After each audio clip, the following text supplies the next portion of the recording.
Here's Chicago stories we're following for you today on Robin Hood Radio. We start off with a special message from Columbia County Board of Supervisors Chairman Matt Morrell. Columbia County is seeing a spike in the number of close contacts for those who have recently tested positive for COVID-19. The wider the spread, the greater the risk of seeing even more positive cases and hospitalizations. This will have a negative impact on the region's reopening and economy and the activities that are allowed. Why do the contacts matter? Well, contacts have the potential of becoming sick with COVID-19 and furthering the spread. How can you reduce the high numbers? Everybody has to do their part, according to the supervisor. Act like you may be infected. Do not want to spread it around. Always wear a mask or cloth face covering when in public. Continue to social distance and faithfully wash your hands and or use hand sanitizer. He went on to say they still have a long way to go. Please make these steps a habit. Well, coming up today, the Tri-State Strong Food Drive will be held. Help support your neighbors in need. You can donate non-perishable foods and household supplies to support the increased demand on the Corner Food Pantry, which serves the entire tri-state region.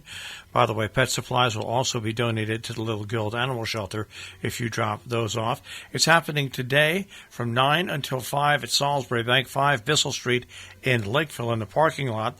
In order to follow CDC guidelines, please place your donations in your trunk.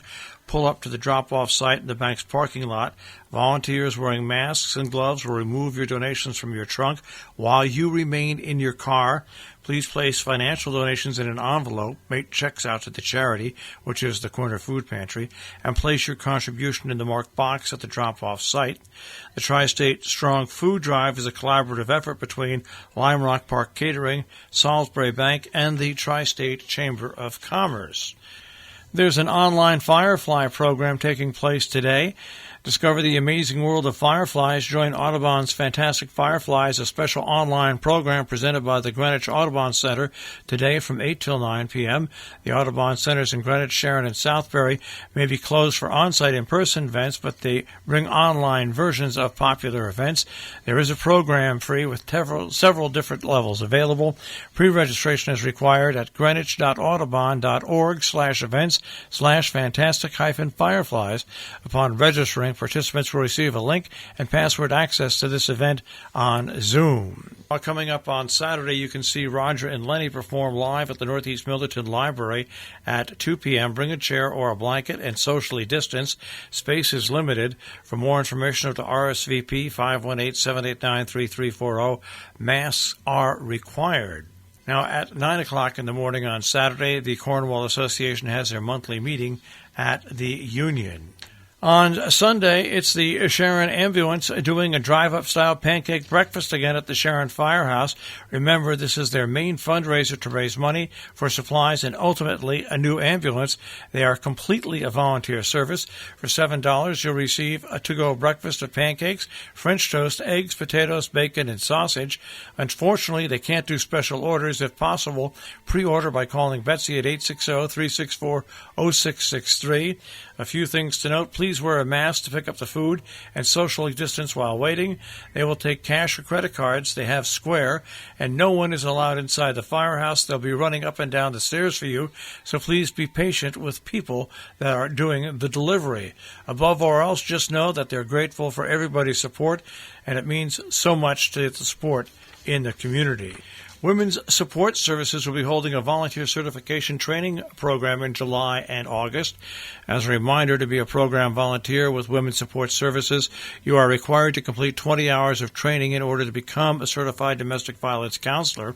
This certification protects both you and clients under their confidentiality policy.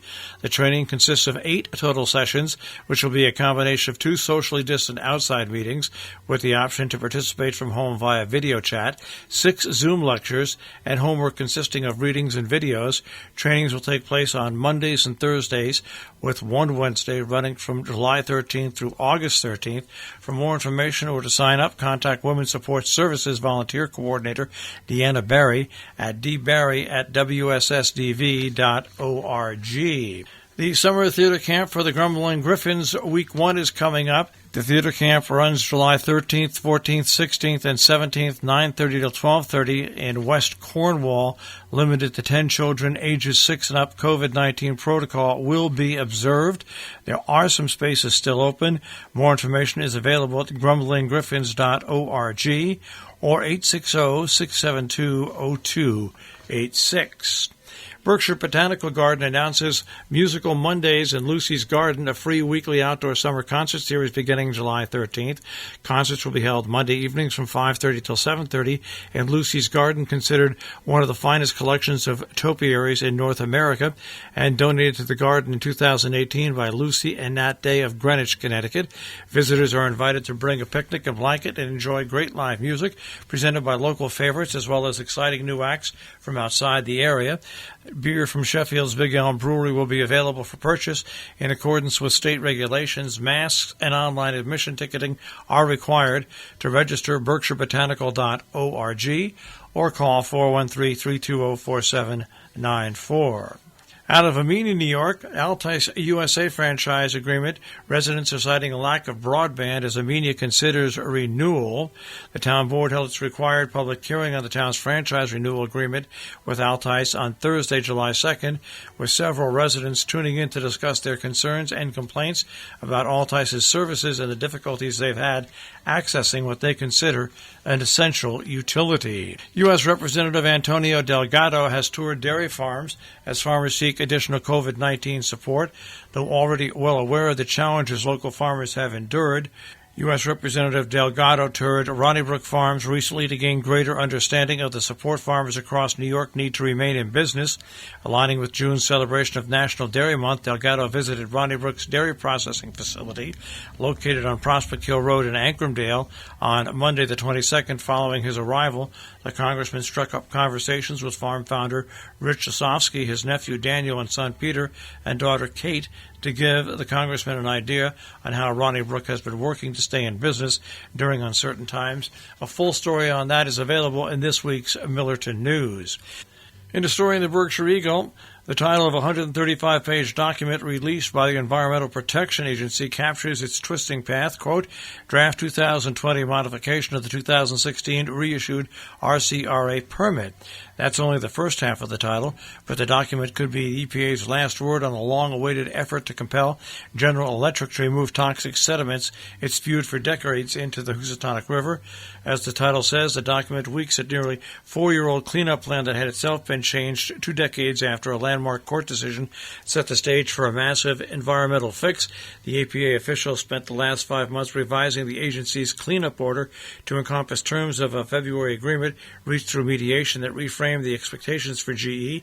That pact ended the company's opposition to key features of earlier cleanup plans, a requirement that all contaminated soils and sediments be dredged from the river and its floodplain and be sent to a licensed disposal facility outside of Massachusetts.